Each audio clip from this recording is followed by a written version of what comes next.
Hi and welcome. Today we'll be talking about moving Splunk and cloud, moving from on-prem to AWS to SmartStore.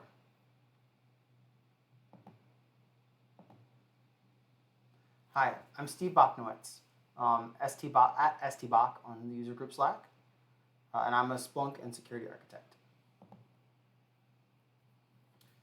So our journey was just relatively recently wrapping up, but we started from an on-prem environment where we had 14 indexers spread across two data centers, 7 indexers in each data center. Had approximately 70 terabytes in each data center for 140 terabytes in total. We had 2 search heads, and we ingested about approximately 3 terabytes per day. Our current growth grows us at about 500 gigabytes of growth per day per year, which for us is basically about an increase of about 2 indexers per year. So that's our current design. With the existing hardware, we had about 3 years old, and we had about 18 months left on our shared storage environment. So what are our options? We could go to Splunk Cloud. We could expand our existing on-prem. We could move to AWS. On Splunk on cloud, for us, we use a complex multi-tenant environment. Fortunately, we require a lot of changes that are just not suitable or acceptable in Splunk Cloud. So that's limited at that option. The next is expanding our on-prem. We could do our standard growth, we could grow, but we'd ultimately still have to consider what hardware changes we would have as we grow past the fiscal year 2024. Or we could move to AWS. We already have a relatively strong AWS environment. We have 2 dual 110 gigabyte connections to AWS. And the benefit with AWS is we could use Splunk SmartStore, and that on S3. So we chose to move to AWS. So each indexer currently uses about 10 terabytes of physical disk. We plan to migrate to SmartStore and S3 to allow for a near unlimited level of retention at an index level. The nice thing is AWS allows us for a scalable design. We can grow and modify the systems as needed. We can easily add and remove capacity as needed. Specifically, the adding and removing capacity is really what's good for us for this migration. The current design has, as we saw, 10 terabytes of space. We chose the closest system designed and similar to our current environment via CPU and memory core, but that only has about 7.5 terabytes of storage, a little bit under our current design for 10 terabytes. The nice thing is we can add additional nodes during the transition period to allow for us the excess capacity that we need. So the plan is to migrate the existing cluster. So we built a new cluster master. We copied the existing cluster master configurations. We verified the new cluster master. We were ready to migrate. We shut down the old cluster master. We changed the CNAME to the new server, verified the indexers joined the new server, and verified the cluster bundle information was correct.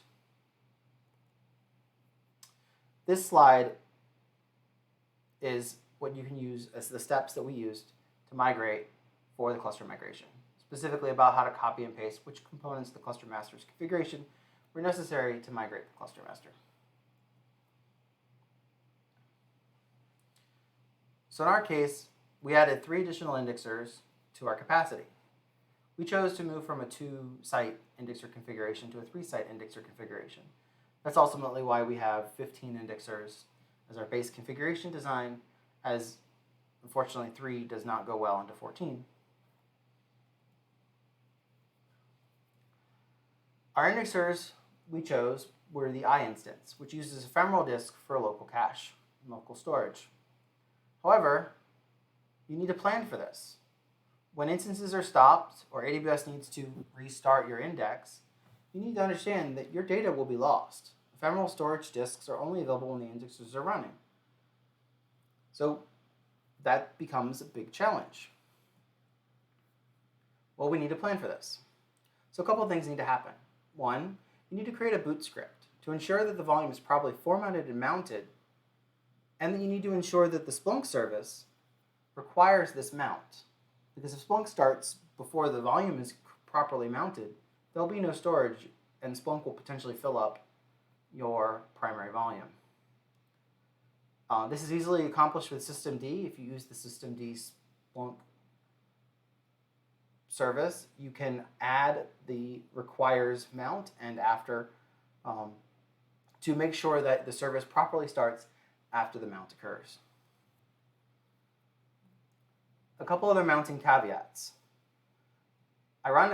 Typically, with this volume, the volume won't be available when the system first starts. It needs to be formatted. So you need to ensure that in your FS tab that you've properly told the system to not fail for the volume. Otherwise, you'll be stuck at a single user mode, and that's a little complicated in AWS. After you mount the volume, we'll also need to make sure that you change ownership to Splunk, as the default will always be root. Congratulations, we've set up our new indexers. Now we need to make sure that we can test the Splunk can write. We need to ensure that we restart, stop, start, make sure all the boot scripts and all the stuff is working properly. Test it. Take your time to test it now. You won't have a second chance when it's your indexer cluster in the production environment later on. Ensure the indexers are in the correct sites. Make sure that your sites align to your availability zones. You don't want your sites to span an availability zone. This may increase a dramatic cost in your environment for replicating across or transmitting data across your availability zones. Decommission your old indexers. So now we migrated and we added our new indexers. Now we're going to decommission the old indexers. To make sure we're going to migrate our clients to our new indexers. Ensure all the clients are sending data to the new indexers and not the old servers. The easiest way to do this is with a real-time search and ensuring that your Splunk server equals, so Splunk, there's a special field called Splunk_server equals, and you would use a field search value for your old indexers. This will allow you to see any data that's still being sent to your old indexers in Splunk. Don't look at this from a historical perspective, as often buckets can move and be placed on other indexers served up for search purposes. So this is really only for a point of view of real-time data coming in, being able to ensure that they're going to the right place. Once you've identified that all of your servers have stopped receiving data, you can place your old server indexers in a manual detention. This will prevent the indexers from accepting new data, thus ultimately clearing the buckets down, so that there will be no more new data coming in. It'll still provide service searches and searchability so that you won't have a dramatic impact to your cluster as you phase out and migrate these old systems off. If you chose new site numbers, you'll need to retire the sites with a specific set of directions. The link is in the slide deck. Otherwise, you can stop your indexers site by site with the command following: offline Splunk, offline -- enforce -counts. Once all your indexers have been shut down, verify your cluster master and both the replication and search factor are met, and then restart the cluster master. Restarting the cluster master ensures that there is no more of the old indexers present, and it only cares about the new indexers. So now we're in AWS. We've moved our cluster master, we've moved our indexers. So now it's time to get real about what SmartStore. SmartStore is a one-way street. You will be, in this case, we'll be leveraging AWS S3 to provide the SmartStore's object-oriented storage. This can have a dramatic overall reduction in storage, and that is our primary benefit for migrating to AWS SmartStore. When not to use SmartStore?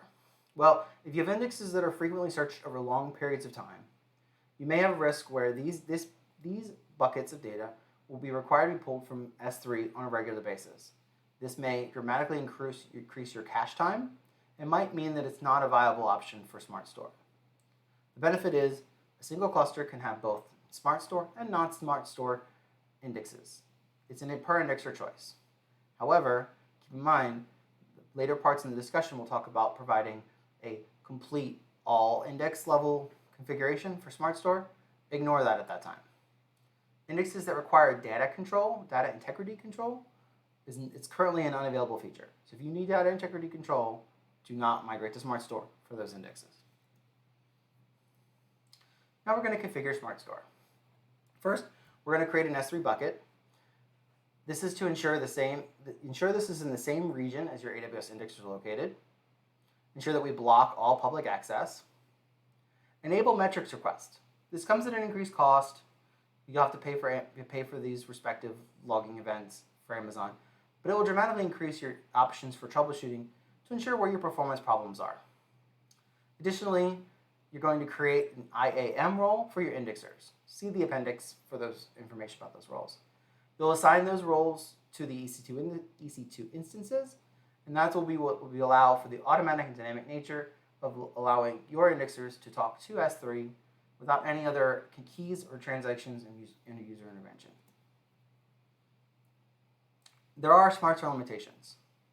Keep in mind, the biggest one is not an actual hard limit, but it's a recommendation, is that you should use data size, max data size should be set to auto. For people who have had long-term Splunk installs that have high volume indexes, you may have been previously told to move to auto_high. This is a rather large index, a large bucket size, and it potentially can increase your costs for AWS when those buckets are downloaded later on.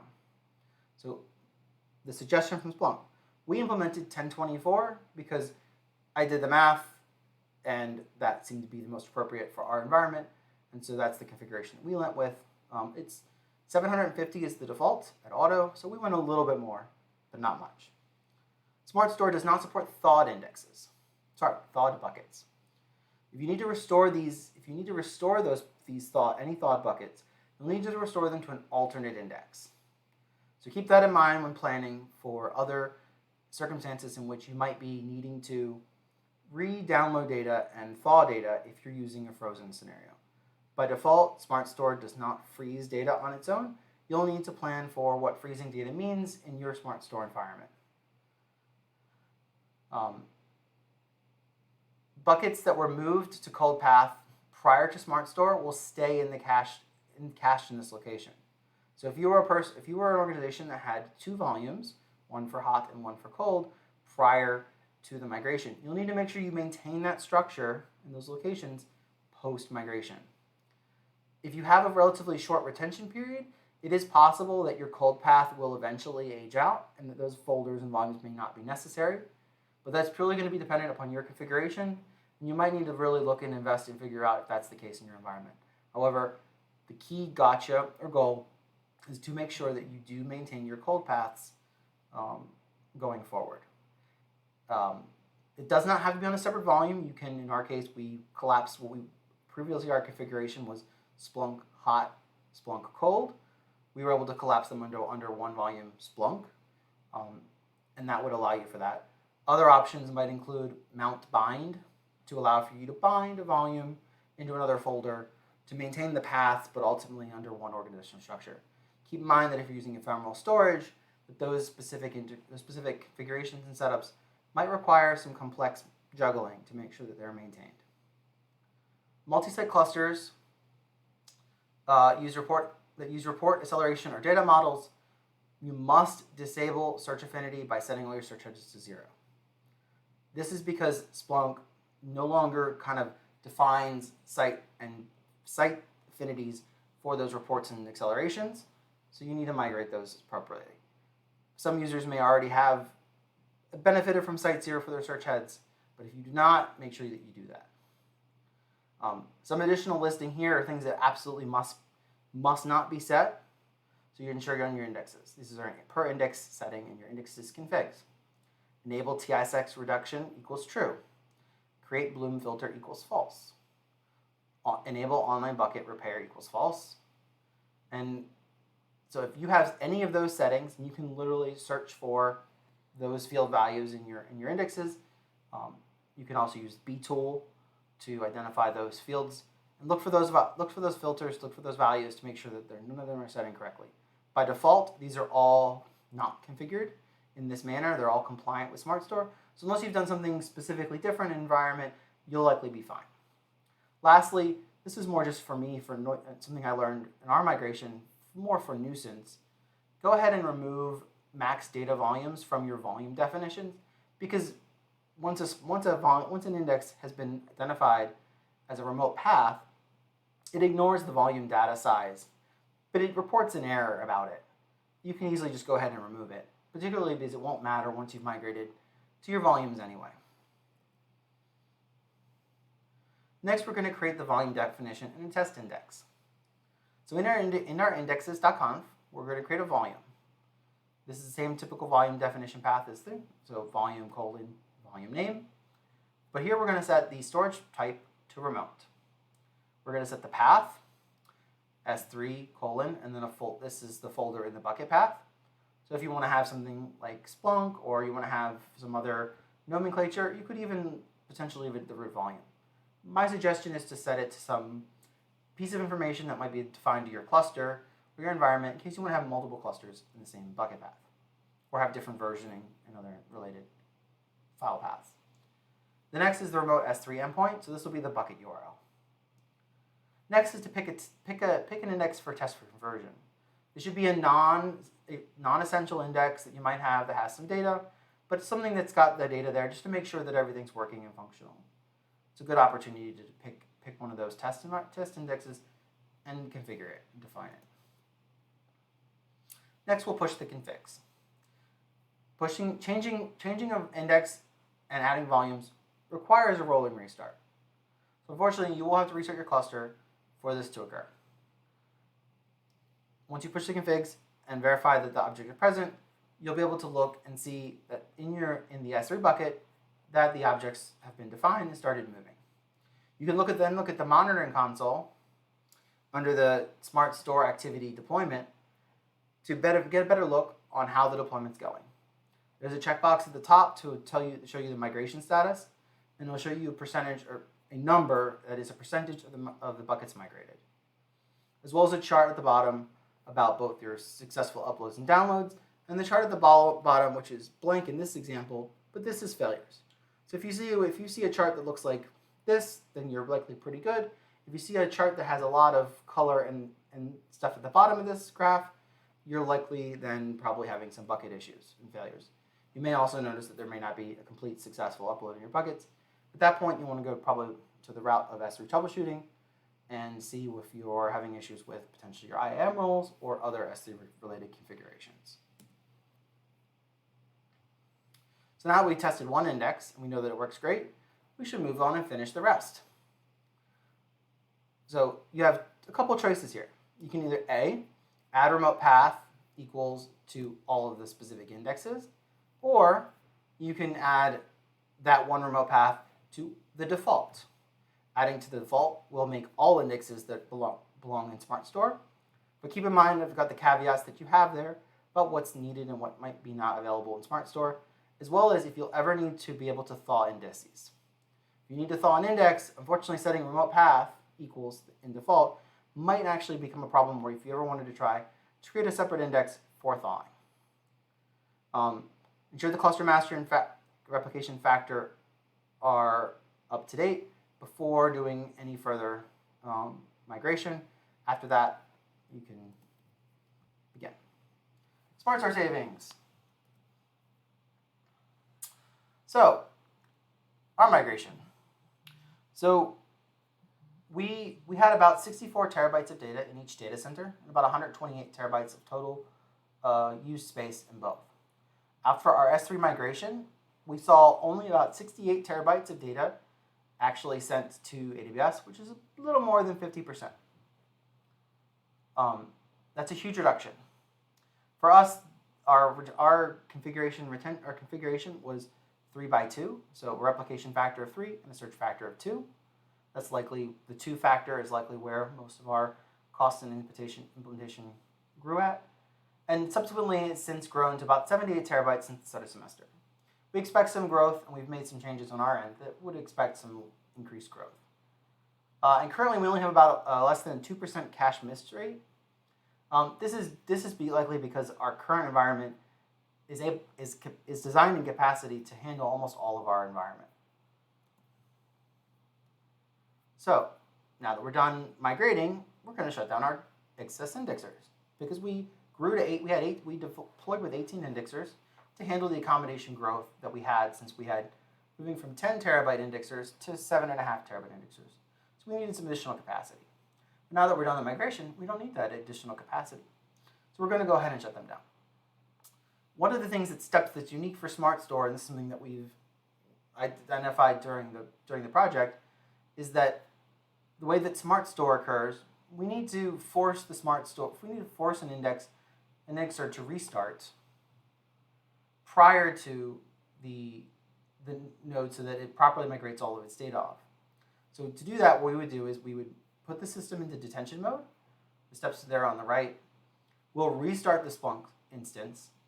Restarting the Splunk instance causes the node to roll its hot buckets, and then subsequently on the restart, it will upload those hot buckets to SmartStore.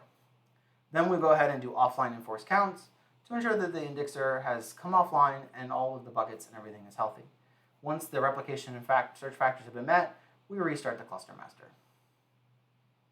But we finish the indexers, then we restart the cluster master. AWS lifecycles and storage tiers. This is really where AWS really can provide you a significant cost savings. By default, the standard tier of S3 provides the standard service. It's the fastest service, best storage, but it costs around a little more than 2 cents per gigabyte. We're planning and currently implementing tiered intelligence storing, which allows AWS to automatically reduce index data based on a time interval. The first time interval is 30 days. The second time interval is 90 days. So as buckets stop being used, AWS will automatically tier them to cheaper storage within AWS, but this does not have any dramatic impact on Splunk because Splunk does not have to handle anything about how it migrates the data. It's seamless. Additionally, those same AWS tiers have a significant reduction in cost. The first month we save about 50%, and after 90 days we can save up to 60% reduction in cost in our environment, getting down to as little as 4 tenths of a cent per gigabyte per month for data stored. Documentation. Just because you see it in the documentation doesn't mean it works. Just be mindful. Specifically, an example I noticed in here was I saw something for very specifically what I was looking for. Put a header feature within SmartStore's configuration on the Splunk side that allowed me to push a header for Smart Class, specifically to identify the lifecycle policy that I wanted for the index for the data. Unfortunately, the way that Splunk implements this was not the way that AWS supports it. And so while it was there and listed, it wasn't functional. So unfortunately, big plans, this didn't work. I also had other really big plans for supporting other things, features in the headers, but unfortunately none of them worked out. So long, and thanks for all the fish. Thank you guys.